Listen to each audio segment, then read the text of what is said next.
billahi minasyaitonir rajim. Ya wailata laitani lam ittakhidh fulanan khalila. Kecelakaan besarlah bagiku, kiranya aku dahulu tidak menjadikan dia atau si fulan itu sebagai teman akrabku. Ya. Jadi ayat ini menjelaskan kepada kita pentingnya kita di dunia ini mencari sahabat-sahabat sejati kita, ya. Sahabat-sahabat, teman-teman yang akan mengantarkan kita kepada ketaatan kepada Allah Subhanahu wa Ta'ala. Karena biasanya hubungan pertemanan itulah yang kadang menjerumuskan kita, ya. Ketika kita salah milih teman, salah pergaulan, ya akibatnya itulah nanti yang disesali, ya, kelak di hari kiamat. Dan penyesalan itu dicatat dalam Al-Quran, ya, dikatakan ya wailata laitani lam ittahid fulanan khalila. Kecelakaan besarlah bagiku, kenapa dulu aku berteman dengan dia, ya. Kenapa dulu aku akrab dengan dia, kata dia. Karena gara-gara dialah akhirnya aku ikut-ikutan, ya, terjerumus ke dalam ketidaktaatan kepada Allah Subhanahu wa Ta'ala, menjerumuskan ke dalam perbuatan dosa, perbuatan maksiat. Makanya penting di dunia ini kita mencari teman-teman sejati kita di dalam keimanan kepada Allah Subhanahu wa Ta'ala. Alhamdulillah jamaah subuh rahimani wa rahimakumullah, itu juga yang dicontohkan oleh baginda Rasulullah kepada kita semua, ya. Jadi orang-orang yang masuk Islam ketika beliau berdakwah itu beliau sebut dengan para sahabat-sahabatku, ya. Maka disebut dalam Al-Quran fa'asbahtum bi ni'matihi ihwana. Kalian itu dipersahabatkan, ya, dengan kenikmatan iman Islam ini. Maka Nabi itu memanggil kaum muslimin yang ada waktu itu adalah para sahabat-sahabatku. Makanya ada satu prinsip, ya, etika pergaulan yang Nabi tegakkan waktu itu yang disebut dengan suhbah, ya, dengan suhbah.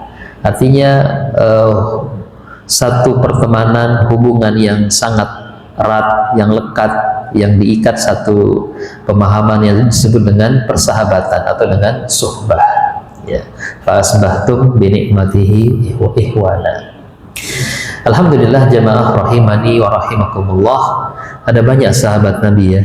Ketika Nabi haji wada, haji perpisahan, itu ada yang hadir, ada yang mengatakan 120.000, ada yang mengatakan 140.000 sahabat yang hadir di sana, baik sahabat laki-laki atau disebut dengan sahabah atau sahabiyah, sahabat-sahabat Nabi dari kalangan perempuan, ya, ada 140.000 orang. Tentu dari 140.000 itu kalau mau dikerucutkan lagi, ya, diperas lagi, ya, ada sahabat-sahabat yang menjadi sahabat muhajirin dan sahabat ansor yang tinggal di kota Madinah. Dikerucutkan lagi, ya, ada sahabat-sahabat yang terlibat dalam jihad fisabilillah, ya. Ada perang Uhud, ya, itu ada 1.000 orang. Ada perang Badar, ya, tahun kedua hijrah, itu ada 300 orang, ya. Kemudian diperas lagi, ya, ada as-sabiqunal awwalun minal muhajirin wal ansar, ya, sahabat-sahabat Nabi yang menjadi as-sabiqunal awwalun dari kalangan muhajirin yang jumlahnya nggak banyak, ya, 100 orang lebih kalau tidak salah yang hijrah waktu itu, ada yang mengatakan hampir 200, ya. Kemudian begitu pula sahabat-sahabat ansar yang menerima dakwah baginda Rasulullah melalui sahabat beliau Mus'ab bin Umair, ya. Sehingga itulah yang disebut dengan sahabat-sahabat utama dari kalangan muhajirin dan dari kalangan ansar. Kemudian ada juga sahabat-sahabat Nabi yang pernah mau umroh, ya, kemudian terhalang, ya, yang terlibat dengan dalam satu baiat namanya baiatur ridwan di bawah sebuah pohon, ya, yang itu juga dicatat, ya, orang-orang yang hadir di situ diridhoi oleh Allah Subhanahu wa Ta'ala. Sebagaimana halnya juga sahabat-sahabat Nabi yang terlibat dalam perang Badar, mereka juga dididik oleh Allah Subhanahu wa taala. Ya, kemudian diperas lagi ada sahabat-sahabat dari kalangan Muhajirin yang berasal dari kota Mekah. Ya, nanti dari sana juga ada 40 sahabat yang utama. Ya, yang ke-40-nya itu adalah sahabat Umar bin Khattab. Ya, yang masuk Islam yang ke-40 ya. Di rumahnya Arqam bin Arqam, dia menyatakan keislamannya. Sahabat yang ke-40 yang masuk Islam. Kemudian dari 40 itu diperas lagi ada 10 sahabat yang dijamin masuk surga. Ya.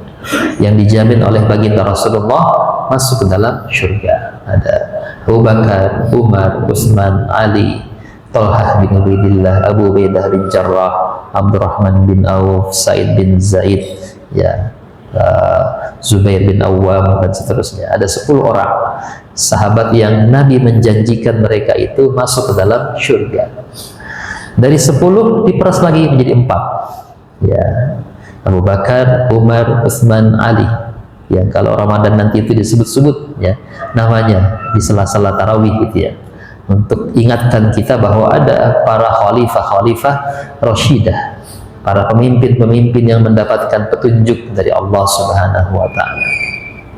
Dari 4 ada 1 ya, ada 1 orang, yakni sahabat Abu Bakar As-Siddiq radhiyallahu taala. Inilah suhbah terdekatnya Nabi, sahabat terdekatnya Nabi. Makanya ada lagu itu ya, lagu Al-Hijratu itu ya. Al-hijratu rihlatu hadina malal islam alanadina ya. Rahalas siddiqu anid dari fi suhbati khairil abrari ya. Bagus lagunya itu ya, indah sekali didengarkan. Rahalas siddiqu anid dari fi suhbati khairil abrari ya. Suhbah kepada khairil abrari, sebaik-baik teman ya, sebaik-baik sahabat. Itulah baginda Rasulullah. Ya, jadi belajar mengenai persahabatan sejati dua anak manusia. Kita belajar bagaimana persahabatan antara baginda Rasulullah dengan sahabat Abu Bakar As-Siddiq radhiyallahu taala. Alhamdulillah, jamaah subuh rahimani wa rahimakumullah. Walaupun demikian Nabi tidak juga memilih-milih teman. Artinya beliau juga tidak terlalu membanding-bandingkan mana sahabat yang paling dia cintai, yang paling dekat. Tetap sama beliau perlakuannya. Sekalipun ketika ditanya oleh sahabat Amr bin As yang waktu itu baru masuk Islam, ya Rasulullah, siapakah perempuan yang paling engkau cintai saat ini? Ya, karena Khadijah sudah wafat, maka kata beliau, ya istri saya. Ya, siapa ya Rasulullah? Aisyah. Ya, dialah wanita yang saat ini yang paling saya cintai. Kalau dari kalangan laki-laki, siapa ya Rasulullah yang paling kau cintai? Ya, bapaknya Aisyah. Siapa dia? Yakni Abu Bakar As-Siddiq radhiyallahu taala. Makanya memang dua sosok yang saling mencintai. Perjalanan Islam selama 23 tahun, ya, itu kisah persahabatan juga antara Nabi dengan Abu Bakar. Bagaimana kasih sayang, bagaimana pengorbanan antara mereka berdua. Dan itulah yang tercatat dalam Al-Quran ya. Bagaimana ketika Nabi itu mau dibunuh, ya, Nabi sudah terancam untuk dibunuh, kemudian beliau memilih teman perjalanan untuk bisa keluar dari kota Mekah dengan selamat, yakni sahabat Abu Bakar As-Siddiq radhiyallahu taala. Dan dalam perjalanan hijrahnya itu ya sudah terlihat bagaimana pengorbanan yang luar biasa daripada sahabatnya Abu Bakar As-Siddiq radhiyallahu taala. Alhamdulillah jamaah rahimani wa rahimakumullah. Tapi memang Nabi nggak pernah membanding-bandingkan ya. Jadi misalnya ada satu sahabat yang mungkin kita nggak jarang baca kisahnya, namanya Zahir bin Haram ya. Bahkan pernah beliau lewat itu di depan masjid, kata Nabi, siapakah yang lewat itu? Ya, karena mereka adalah Zahir bin Haram. Kemudian lewat lagi berikutnya, siapa lagi yang lewat itu? Jadi Nabi bertanya, antara yang lewat pertama sama yang kedua, bagaimana menurut pendapat kalian? Yang pertama itu orang biasa, ya, orang dari kampung yang tidak dikenal, yang dia itu biasa saja dalam pandangan mereka, bukan juga orang kaya gitu ya. Yang lewat kedua itu orang yang kaya, orang yang bermartabat, orang yang terhormat, ya, orang yang mulia. Ya, kata Nabi, yang pertama yang lebih baik daripada yang kedua. Ya, jadi si Zahir itu yang lebih baik ketimbang yang kedua yang lewat itu, yang dia mungkin lebih bermartabat, lebih kaya raya dan sebagainya, lebih terkenal. Ya, kata Nabi yang pertama lebih baik. Ya, ini sahabat Zahir bin Haram. Maka kata Nabi kepada Zahir itu, wahai Zahir, kami adalah orang-orang kota dan engkau adalah orang dari dusun itu ya. Artinya engkau lah sahabatku yang berasal dari desa. Ya, orang desa kan. Ya, maka karena dia memang kadang-kadang datang ya ke kota Madinah untuk berdagang. Satu hari Zahir ini ketika membuka lapaknya gitu ya di pasar, datanglah baginda Rasulullah mengendap-endap, ya, mengendap-endap dari belakang, dan langsung Nabi bermain ya peekaboo gitu ya, bermain tutup mata itu, bermain ditutup matanya itu Zahir, dan disuruh menebak siapa ini yang menutup matanya. Jadi ditutup matanya seperti kita bermain-main itu ya dengan teman kita, ditutup matanya, bercanda, bergurau dengan sahabatnya. Ditutup matanya, Nabi suruh tebak siapa ini gitu ya. Dia bilang siapa ini. Nah, kemudian kata para sahabat yang ada di depan, itu adalah baginda Rasulullah Sallallahu Alaihi Wasallam. Maka beliau senang sekali, bahagia sekali diajak main seperti itu oleh baginda Rasulullah. Ketika sadar yang menutup matanya adalah Nabi, maka dia langsung sandarkan tubuhnya di badannya Nabi, di dadanya Nabi, dia sandarkan. Dan Nabi memeluk Zahir bin Haram ini. Karena Nabi berteriak, ya, berseru, wahai kalian, ini bergurau ya, siapa yang mau beli budakku ini? Ayo, siapa yang mau beli budakku ini? Ya, kata Zahir bin Haram, ya Rasulullah, aku ini jelek, miskin, hitam lagi, gak laku kalau mau dijual, kata dia. Aku ini bukan siapa-siapa, gak ada nilainya di mata orang. Ya. Kalau mau dijual aku gak laku, kata dia. Ya, tapi Rasulullah menghibur hatinya. Wahai Zahir, jangan bilang begitu. Ya, jangan bilang begitu. Engkau adalah sahabatku dan engkau adalah orang yang mulia di sisi Allah Subhanahu wa taala. Itu diantara kisah yang menggambarkan betapa akrabnya Nabi itu dengan para sahabat-sahabatnya. Sampai seperti itu. Walaupun sahabat yang mungkin tidak dikenal sama sekali. Alhamdulillah, jamaah rahimani wa rahimakumullah. Ya, apalagi tentu bagaimana pengorbanan sahabat Abu Bakar As-Siddiq ya di dalam perjalanan beliau. Bahkan memang dikatakan salah satu esensi penting dalam kehidupan Nabi adalah bagaimana puncak dari adanya kisah persahabatan yang sangat sempurna, yang sangat paripurna. Kisah persahabatan yang paling agung dalam sejarah peradaban manusia. Jadi kalau kita mungkin pernah membaca kisah Romeo dan Juliet, ya, membaca kisah-kisah romantis yang paling romantis sedunia gitu ya, nggak ada apa-apanya dibanding dengan kisah persahabatan Rasulullah dengan Abu Bakar ini.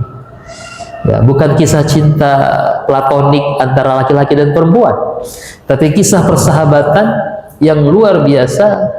Di dalamnya ada keimanan, pengorbanan yang Masya Allah, persahabatan ini betul-betul tercatat dalam sirah, dalam sejarah, sampai Allah mentakdirkan mereka makamnya berdampingan.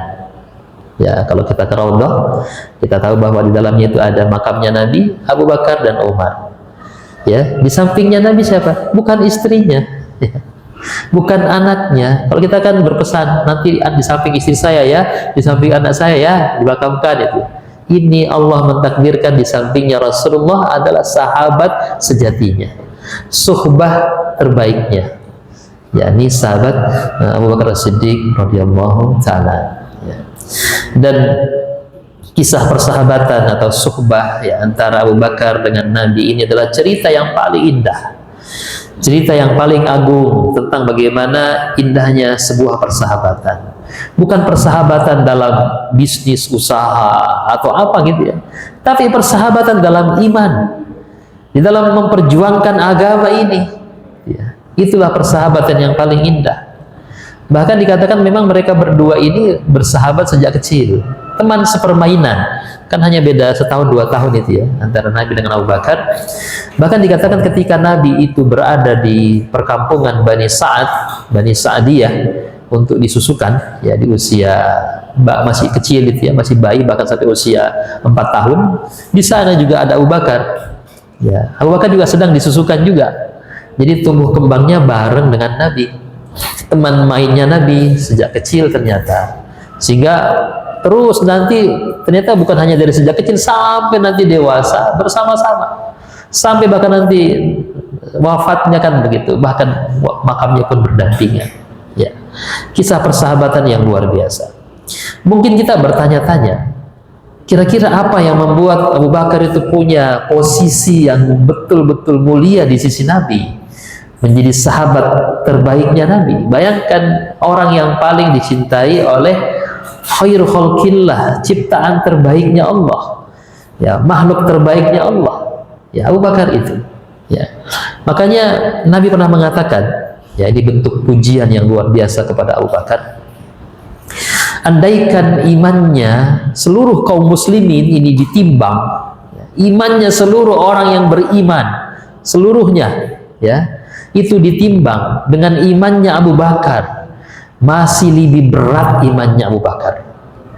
Ya, masih lebih berat imannya Abu Bakar. Masya Allah, betapa hebatnya imannya itu, ya, sampai bisa mengalahkan imannya seluruh orang-orang yang beriman. Ya, dan itu terbukti kalau kita baca sirah, terbukti itu. Wajar kalau Nabi mengatakan seperti itu. Ya, tentu karena di dalamnya ada suhbah, ada kebersamaan. Jadi hampir dari semua fase-fase perjuangan Nabi, dari sejak di kota Mekah sampai di Madinah, memang beliau yang membersamai. Ya, dan itulah yang juga tergambarkan dalam peristiwa ketika Nabi hijrah. Ya, memang yang menemani beliau, menjaga beliau.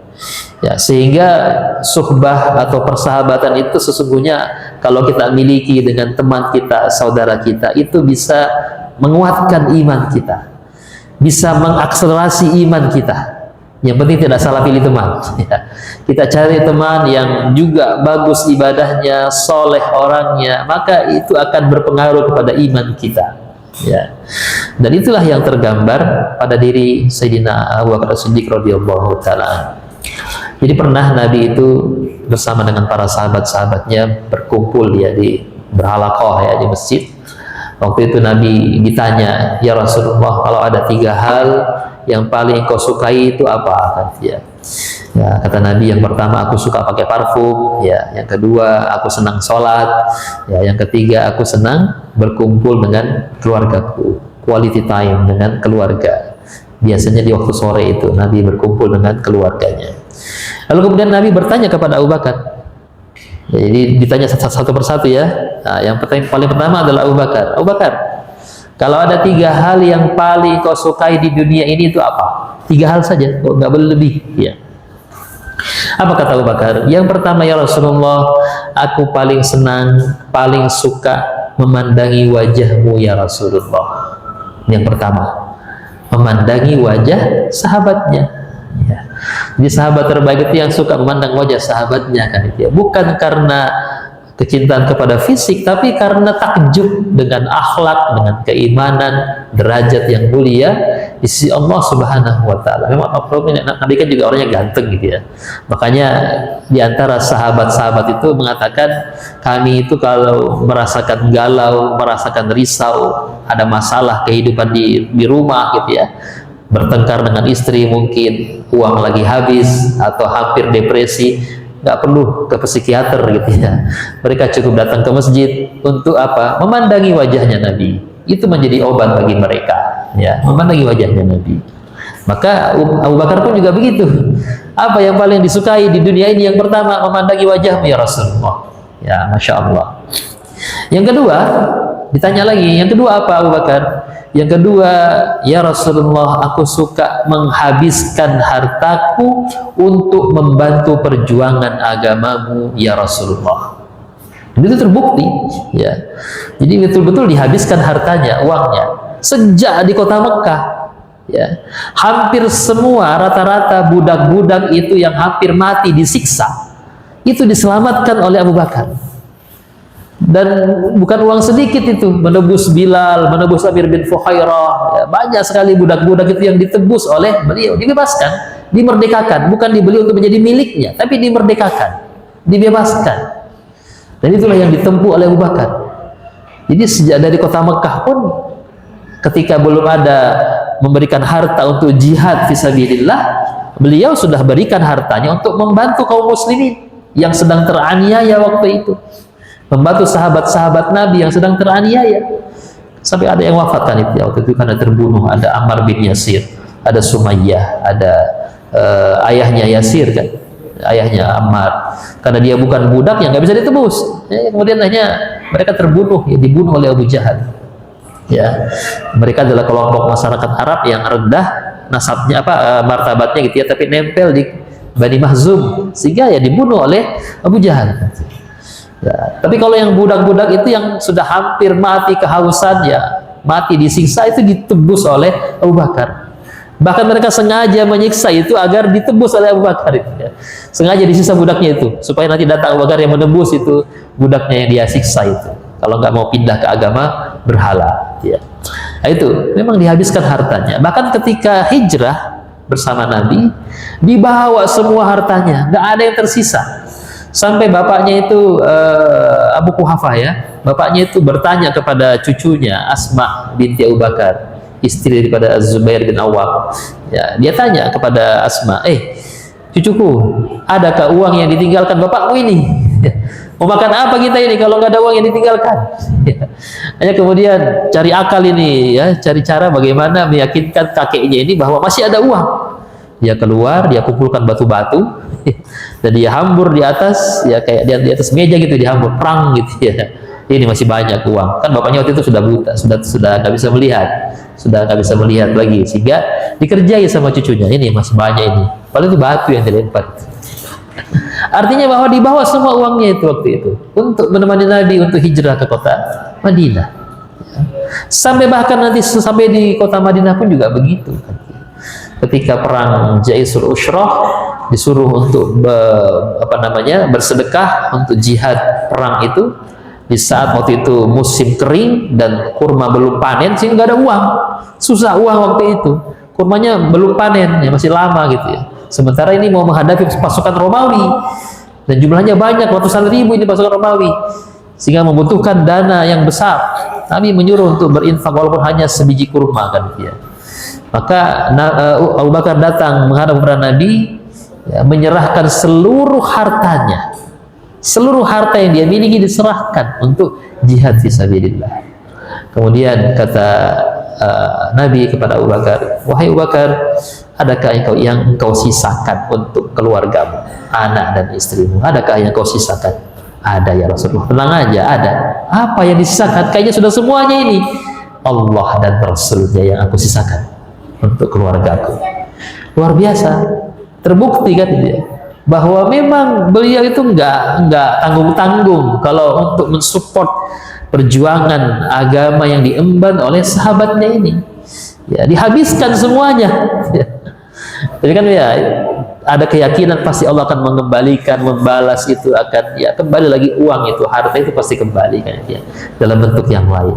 Dan Abu Bakar seorang pedagang ya, makanya ketika beliau jadi khalifah itu hari pertama dilantik jadi khalifah sudah pikul kain dia ke pasar, ketemu Umar di jalan, mau kemana? Mau makan apa anak saya kalau saya nggak jualan? Kamu sudah jualan, nanti kita ambilkan gaji dari Baitul Mal, kata dia. Mau ngurusi umat kau sambil jualan, kata dia. Akhirnya ya sudah, ya fokus bagaimana mengurusi umat. Tapi ternyata setelah wafat pun dia suruh anaknya hitung, ya, dia suruh anaknya hitung berapa gaji negara yang pernah dia terima. Tolong balikin lagi, kan itu dia. Semua uang negara yang pernah dia terima selama dia berkuasa 2 tahun lebih itu disuruh kembalikan lagi, kan itu. Bayangkan Abu Bakar seperti itu. Masya Allah. Ya. Kemudian ini yang kedua, hobinya adalah menghabiskan hartanya untuk membantu perjuangan agama yang diperjuangkan saudaranya, sahabatnya itu. Yang ketiga apa? Ya Rasulullah, yang ketiga aku juga sangat senang. Apa itu? Aku senang betul ketika engkau memilih putriku Aisyah itu sebagai istrimu ya Rasulullah. Senang betul aku, senang di sana. Ya, makanya senang jadi jadi mertuanya kan, mertuanya Nabi. Makanya persahabatan itu bisa juga diikat dengan ya besanan itu ya. Jadi saat kita punya anak pertemukan, itu bentuk mengeratkan persahabatan juga ternyata. Nah, karena Nabi seperti itu.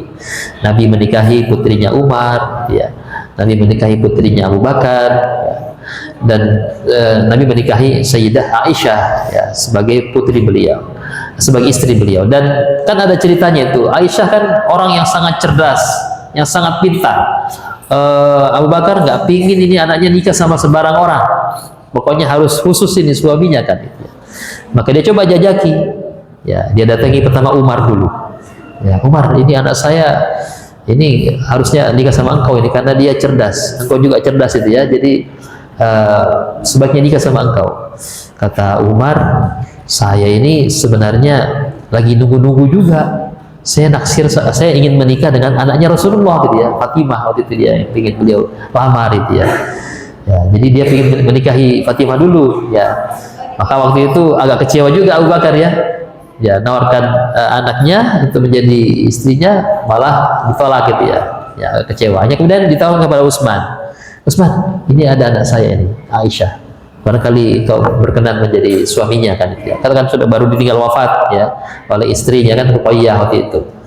Kata Utsman, waduh, saya juga lagi nunggu-nunggu ini. Saya dengar-dengar kalau Nabi itu mau nikahkan saya dengan adiknya Ruqayyah, Ummu Kalsum. Ya. Wah, jadi dua kali mencari teman ini ditolak semua. Akhirnya Abu Bakar curhat kepada saudaranya ya, kepada sahabatnya baginda Rasulullah. Curhat kepada Rasulullah. Ya Rasulullah, saya ini sudah ke Umar, sudah ke Utsman menawarkan anak saya Aisyah ini, nggak ada yang mau semua. Nah, apa kata sahabatnya? Tenang aja wahai Abu Bakar, tenang wahai sahabatku, nanti Aisyah itu akan menikah juga, akan menikah dengan laki-laki ya yang lebih baik daripada Umar dan Utsman. Siapa sudah itu kan itu ya? Dan Utsman akan menikahi perempuan yang lebih baik daripada Aisyah. Siapa itu? Nah, ternyata akan menikah dengan Rasulullah, dan Utsman menikah dengan Ummu Kalsum, putrinya Nabi sendiri. Ya, jadi luar biasa. Nanti Fatimah akan menikah dengan Sayyidina Ali ya, nggak jadi dengan Umar. Makanya ketika Umar melamar Fatimah itu, Ali itu yang galau ya. Aduh, dilamar ini, gitu ya. Karena kan Ali sudah sejak awal memang sudah ingin menikah dengan Fatimah. Ya, ketika Abu Bakar melamar, wah galau dia. Umar melamar, galau dia. Ketika bertemu di jalan dengan Rasulullah, ada apa wahai Ali, senyum-senyum gitu. Kenapa? Ya, hanya Ali ceritakanlah isi hatinya. Sebenarnya aku ini ingin menikah ya Rasulullah. Dengan siapa? Dengan putrimu, Fatimah. Engkau punya apa? Kata dia. Aku hanya punya perisai dan pedang. Nah, sudah jual itu sebagai mahar atau nanti biaya pernikahan. Jual itu. Jadi Rasulullah nggak lama-lama ya, langsung diterima itu harapan daripada sepupunya kan. Kemudian setelah menikah dengan Fatimah, apa kata Fatimah ya kepada Ali, wahai Ali, wahai suamiku, sebenarnya sebelum kita menikah ini ada laki-laki itu yang selalu menghiasi hati saya, dan saya itu berharap betul bisa menjadi istrinya. Kata Ali, wah ternyata ada orang lain ini selain saya yang menjadi idaman gitu ya. Kemudian ditanya, siapa itu wahai Fatimah, siapa laki-laki yang engkau idam-idamkan menjadi suamimu? Engkaulah orangnya, engkau orangnya kan begitu ya. Jadi memang sejak awal, memang sejak sudah sama-sama satu rumah sejak kecil kan ya. Ali tinggal di rumahnya Nabi sehingga memang sudah seperti adik sendiri gitu ya. Dan makanya ketika menikah ya memang sudah saling mencintai antara Ali dengan Fatimah. Ya ini, jadi kembali kepada Abu Bakar, akhirnya Nabi menikahi Aisyah ya. Dan Nabi kalau menikah itu kan memang ada perintah dari Allah Subhanahu wa taala. Enggak ya, bukan keinginan diri sendiri kan gitu ya. Tiba-tiba datang malaikat Jibril dalam mimpi beliau membawakan selembar kain sutra gitu ya. Kemudian di kain sutra itu ada wajahnya Aisyah. Ya Rasulullah, engkau mendapat perintah untuk menikahi perempuan ini. Lihat wajahnya, oh wajahnya Aisyah ya, yang masih kecil gitu ya. Nah, jadi sebenarnya seperti itu gambarannya, bahwa Abu Bakar pun juga bahagia sekali, gembira sekali ketika Nabi itu menjadi menantunya kan begitu. Bahkan sekalipun demikian ya, jadi pernah itu Abu Bakar mendengar bahwa sedang lagi ada ya perselisihan ya antara putrinya dengan Rasulullah. Sebab biasa kan suami istri kan ada silang pendapat, itu biasa. Datanglah ini Abu Bakar ke rumahnya Aisyah, dan di situ juga ada Nabi di situ. Pada saat yang sama ada Nabi di situ. Kemudian dia marah-marahin itu putrinya, dimarah-marahin. Kenapa engkau bisa berani seperti itu kepada Rasulullah? Sampai kemudian mau dilayangkan tangannya ini menampar Aisyah. Langsung ditangkap tangannya sama Nabi. Jangan. Ya. Ini istriku ini. Walaupun itu anakmu, tapi itu istriku. Jangan ditampar. Nah, setelah ditahan, disuruh kembali pulang. Apa kata Nabi kepada Aisyah? Lihat kan? Coba kalau nggak ada saya, sudah kena tampar kamu kan itu. Ya, jadi seperti itu. Artinya walaupun ya memang hubungan keluarga beliau ya sama seperti kita, biasa saja gitu. Ada kadang-kadang silang pendapat, perselisihan dan sebagainya. Alhamdulillah jamaah rahimani wa rahimakumullah. Dan juga kenapa Abu Bakar itu menjadi sahabat terdekatnya Nabi, yang paling dicintai Nabi? Karena memang ada kesamaan akhlak di antara mereka berdua. Ya, ada kesamaan akhlak, kesamaan perilaku, kesamaan di dalam hal beribadah juga misalnya. Ya, ketika misalnya Nabi berdakwah di depan Ka'bah ya, kemudian ini dakwah secara terang-terangan, jahriyah. Ketika itu Nabi dikeroyok, ya dikepung, kemudian dikeroyok, dipukuli sampai terjatuh-jatuh, ya tercabut-cabut jenggotnya, rambutnya gitu ya. Kemudian dipukuli, maka kemudian Abu Bakar yang masuk ke situ juga untuk membela Nabi, membela Nabi yang sampai dipukuli gitu ya. Ya akhirnya Abu Bakar pun ya dipukuli juga. Ya, sampai Abu Bakar pingsan gara-gara dipukuli gitu ya. Jadi membela sahabatnya yang sedang berdakwah, yang sedang dipukuli, dan dia dipukuli juga akhirnya sampai pingsan dipukuli. Dan sama-sama terluka. Nabi terluka, Abu Bakar juga terluka. Ya, Nabi dibawa ke rumahnya Al-Arqam bin Abil Arqam, Abu Bakar dibawa pulang ke rumahnya oleh keluarganya. Ya, setelah dia siuman, ya, Abu Bakar langsung tanya, "Di mana Rasulullah? Di mana Rasulullah? Bagaimana keadaannya? Bagaimana kondisinya?" Ya. Kemudian kata bibinya, "Tenang aja, tenang. Temanmu itu baik-baik saja. Dia sudah diselamatkan, dibawa ke rumahnya Al-Arqam bin Abil Arqam."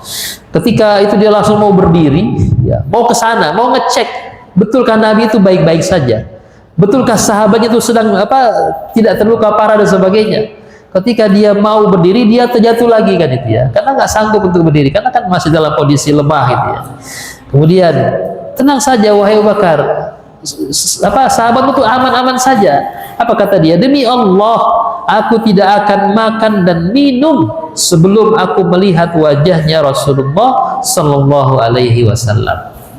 Tergambar ya bagaimana cintanya Abu Bakar itu kepada baginda Rasulullah, kepada saudaranya, kepada sahabatnya itu. Itulah persahabatan yang luar biasa. Tidak akan makan dan minum, kata dia, sebelum aku melihat wajahnya, bagaimana keadaannya, katanya. Makanya ya begitu pula yang tergambar ketika hijrah kan. Makanya ketika Abu Bakar itu mau hijrah, sudah pada hijrah ya, para sahabat, masuk Umar sudah hijrah, Hamzah sudah hijrah, Abu Bakar juga nggak tahan juga mau hijrah kan itu ya. Ketika Nabi dengar Abu Bakar mau hijrah, langsung dia datangi rumahnya Abu Bakar. "Ala rislika ya Abu Bakar, fa anni arju ayyuzanali." Tetaplah di tempatmu ya Abu Bakar. Semoga juga aku dapat izin dari Allah Subhanahu wa taala juga bisa ikut hijrah, kata Nabi. Tunggu lampu hijau dari Allah dulu. Ya, tetap di tempatmu wahai Abu Bakar. Waktu itu Abu Bakar bahagia sekali, berharap-harap ya dalam hatinya, semoga aku yang dipilih sebagai teman ya, semoga aku yang dipilih sebagai teman. Tapi Abu Bakar luar biasa, walaupun dia teman sejati, sahabat sejati Rasulullah, nggak ada dia bilang, "Aku kaya Rasulullah yang jadi temanku nanti." Nggak ada dia bilang begitu. Kalau kita kan mungkin, "Saya kah temanmu nanti?" gitu. Nggak berani ngomong ya. Abu Bakar luar biasa. Ketika dia dilarang pergi oleh Rasulullah, nggak ada dia tanya, "Saya kah jadi temannya nanti?" Ya. Dia hanya berharap dalam hatinya, semoga aku yang dipilih oleh Nabi. Maka dia persiapkan unta terbaik, unta terbaik yang kuat, bahkan sudah dikasih makan dedaunan khusus, namanya dedaunan samur. Ya, jadi sudah disiapkan itu untuk proses hijrah nanti. Maka ketika Nabi datang mengabari sudah ada lampu hijau dari Allah agar kita hijrah. Ya, Maka ketika ditunjuk sebagai teman perjalanan, betapa senangnya Abu Bakar itu. Ya, masyghul sekali hatinya, senang sekali dia. Ya, dan kata Abu Bakar, ya Rasulullah, ini sudah saya siapkan dari kemarin ya, dari sudah beberapa bulan yang lalu ini untanya. Sudah dikasih makan daun khusus. Ya. Silahkan pakai ya Rasulullah. Luar biasa. Rasulullah sebagai teman, sebagai sahabat, enggak juga mau dikasih gratisan. Ya.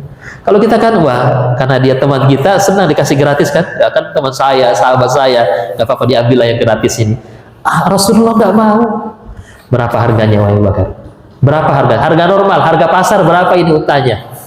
Aku bayar sekarang gitu ya.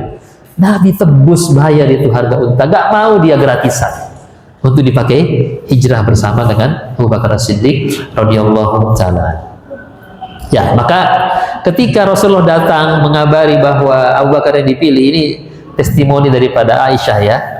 Jadi luar biasa. Kata Aisyah, demi Allah, sebelum ini aku tidak pernah sekalipun melihat seseorang menangis karena bahagia. Sebagaimana aku melihat menangisnya ayahku Abu Bakar ketika itu. Menangis karena apa? Karena dipilih Nabi dalam teman perjalanan. Ya.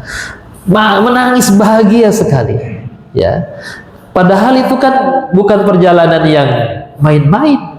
Bukan perjalanan yang santai-santai. Perjalanan yang menyambung nyawa, ya, perjalanan yang bisa malah kemudian mengorbankan nyawa daripada Abu Bakar, karena waktu itu sudah jatuh vonisnya bahwa Nabi harus dibunuh.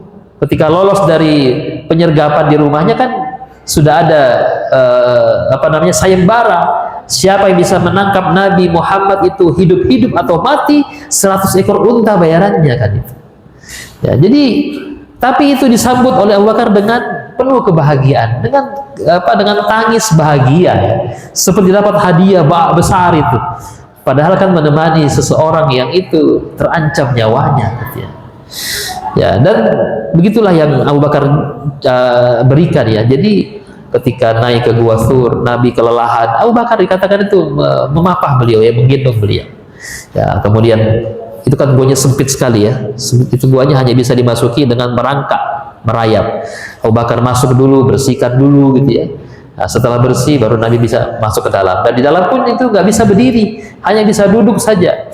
Nah, kemudian karena kelelahan, Nabi berbaring di pangkuannya Abu Bakar. Ya. Ada kisah yang masyhur kan ya, di mana ketika sudah ditutup semua lubang-lubang yang ada di situ, dibersihkan, ternyata masih ada lubang yang di situ bisa keluar hewan berbisa, entah kalajengking atau ular berbisa. Ular gurun itu kan ular yang berbisa ya, ular deri gitu ya. Ya, itu keluar, kemudian lewat, dan karena mungkin terhalang oleh kakinya Abu Bakar, kemudian digigit itu kakinya Abu Bakar, sehingga racunnya itu menjalar ke sekujur tubuhnya Abu Bakar. Dia mendapati Nabi sedang tertidur di pangkuannya.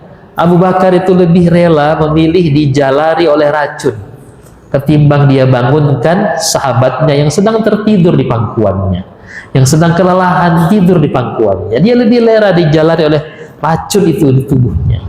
Saking sakitnya itu racun menjalar, meneteslah air matanya dan jatuh ke pipinya Nabi. Nabi terbangun. Ada apa Abu Bakar? Aku digigit ular, sakit sekali. Mana-mana sini. Diludahi kakinya Abu Bakar dan sembuh seketika. Ya, jadi seperti itu, luar biasa. Ini kisah persahabatan yang gak ada taranya ya. Dia lebih rela dijalari oleh racun tubuhnya ketimbang membangunkan sahabatnya yang sedang tertidur di pangkuannya. Baginda Rasulullah. Ya. Kemudian, tapi dikatakan dalam riwayat itu Abu Bakar ketika menjelang wafat, ya, dalam kondisi sakit, beliau itu pengen wafatnya itu ada asbab jihad fisabilillah. Ya, kalau Nabi kan wafatnya diantaranya karena ada racunnya orang Yahudi yang masih tersisa di bibirnya Nabi. Kalau Abu Bakar ingin ada asbab jihadnya itu ketika hijrah. Ya Allah, balikin dulu racun yang pernah menjalari tubuh saya. Jadi minta dibalikin racunnya yang pernah ada dulu itu yang disembuhkan Nabi, balik ke tubuhnya agar beliau wafat gara-gara itu. Masya Allah. Ya, jadi salah satunya katanya, kata beberapa riwayat mengatakan salah satunya karena minta kepada Allah seperti itu. Ada asbab-asbab jihad fisabilillah. Umar kan dibunuh, ya, ditusuk sementara mimpin sholat. Utsman juga dibunuh, Ali juga dibunuh. Jadi semua ada asbab-asbab jihad fisabilillah. Ya, bukan mati biasa-biasa ya, di tempat tidur dan sebagainya. Alhamdulillah, jamaah rahimani wa rahimakumullah. Itu gambarannya. Bahkan ketika hijrah, perjalanan menuju kota Madinah, Abu Bakar itu jarang berada di sisi Nabi. Ya, dia kadang jauh di depan, di belakang, di kanan, kiri, muter-muter itu ya. Sampai Nabi heran, ya wahai Abu Bakar, kenapa jauh-jauh? Dekat-dekat sini dia, kenapa suka berjauh-jauh dari saya? Kata Abu Bakar, ya Rasulullah, engkau adalah orang yang paling dicari, orang yang paling terancam nyawanya saat ini. Aku takut, khawatir nanti kalau ada orang yang mau menyergap kita ini, dia mau melepaskan panah, melepaskan tombak gitu ya, langsung kepada engkau. Aku berharap akulah orang yang pertama terkena tombak dan panah itu ya Rasulullah. Dia mau menjadi tameng hidupnya Nabi ya, makanya dia keliling-keliling berjaga-jaga itu. Andaikan ada panah, ada tombak yang tiba-tiba datang, dia berharap akulah orang yang pertama mengenai itu. Jangan sampai mengenai lebih dulu kepada baginda Rasulullah ya. Ini kisah cinta yang luar biasa, pengorbanan yang luar biasa, suhbah yang luar biasa ya. Makanya ya disebut sampai kemudian kisah ini kan dicatat dalam Al-Quran ya. A'udzubillahi minasyaitonirrajim. Illa tansuruhu faqad nasarahu Allahu idh akhrajahu alladhina kafaru saniyasnaini idh huma fil ghar idh yaqulu li sahibihi la tahzan innallaha ma'ana fa'anzalallahu sakinatahu alaihi wa ayyadahu bi junudin lam tarawha wa ja'ala kalimatal ladzina kafaru sufla wa kalimatullahi hiyal ulya wallahu azizun hakim. Jikalau kamu tidak menolongnya Muhammad, maka sesungguhnya Allah telah menolongnya, yaitu ketika orang-orang musyrikin Mekah mengeluarkannya dari kota Mekah ya, sedang dia salah seorang dari dua orang ketika keduanya berada di dalam gua, di gua Thur. Di waktu itu berkata kepada temannya, idh yaqulu li sahibihi la tahzan innallaha ma'ana. Janganlah kamu berduka cita, sesungguhnya Allah beserta kita. Maka Allah menurunkan keterangannya kepada Muhammad dan membantunya dengan tentara yang kamu tidak melihatnya, dan Al-Quran menjadikan orang-orang kafir itulah yang rendah dan kalimat Allah itulah yang tinggi. Allah Maha Perkasa lagi Maha Bijaksana. Jadi luar biasa ayatnya ya. Idh yaqulu li sahibihi ya, lagi-lagi suhbah. Fa'asbahtum bi ni'mati ihwana iz yaqulu li sahibihi ya rohala siddiqi fi suhbati khairil abrari. Jadi suhbah, ada persahabatan di dalam iman, di dalam perjuangan. Kata Nabi apa? Wahai Abu Bakar, tenang aja. Kalau kita berdua di sini, yang ketiga adalah Allah Subhanahu wa taala. Jangan khawatir ya. La tahzan innallaha ma'ana. Janganlah berduka cita. Allah terus membersamai kita gitu ya. Sehingga ya kalau kita lihat dalam Al-Quran kalimat suhbah ini kan luar biasa ya, menggambarkan adanya ya. Jadi dalam bahasa Arab itu ada 11 kata yang berkaitan dengan persahabatan ya. Nah, dari 11 kosakata itu ada 2 kata yang sangat menonjol, yakni suhbah dan musaddiqah ya. Jadi artinya bahwa ada kisah persahabatan yang paling indah, yang paling agung ya di dalam sejarah ya, yang paling indah untuk diceritakan. Dan ini bukan karangan ya, bukan fiksi ya, bukan novel yang dikarang oleh para novelis ya, tapi kisah persahabatan yang sejati, yang betul-betul terjadi di atas bumi ini. Persahabatan antara Nabi dengan Abu Bakar itu persahabatan yang luar biasa sejak kecil bahkan sampai wafatnya. Makanya ketika Abu Bakar itu ketika Nabi wafat, datanglah Abu Bakar ke rumahnya Nabi. Kemudian sempat ada yang nggak percaya kan ya, kalau Nabi sudah wafat, wah itu Nabi pergi Isra Mi'raj itu gitu ya, nanti kembali lagi gitu ya. Maka Abu Bakar membacakan ayat ya, wa ma Muhammadun illa rasul qad khalat min qablihi rusul afa imma ta'u qutilan qalabtum ala aqabikum. Ya, Nabi juga manusia biasa, wafat juga sebagaimana manusia pada umumnya. Hanya Abu Bakar itu langsung bergetar tangannya, jatuh itu pedangnya ya, takjub, dan ternyata betul-betul Nabi sudah wafat gitu ya. Abu Bakar masuk ke dalam rumah, mendapati tubuhnya Nabi yang sedang terbaring, apa beliau katakan, ya Rasulullah, engkau tetap indah, ya, engkau tetap indah dipandang, baik engkau ketika hidup ataupun ketika mati. Wajahmu tidak berubah ya Rasulullah. Ya, jadi seperti itulah, makanya kemudian betapa kesedihan yang dialami oleh para sahabat ketika wafatnya beliau. Tentu yang paling sedih juga adalah Abu Bakar. Ya. Tapi beliau mendapat amanah ya waktu itu, segera pergi ke rumahnya, ke perkumpulan Sakifah Bani Sa'diyah untuk mencegah jangan sampai orang-orang Ansor itu mendeklarasikan ya pemimpinnya Sa'ad bin Ubadah sebagai khalifah. Ya. Maka diutuslah Abu Bakar, Umar dan Abu Ubaidah bin Jarrah ke sana. Ternyata qadarullah, ya, terpilihlah Abu Bakar sebagai penggantinya Nabi.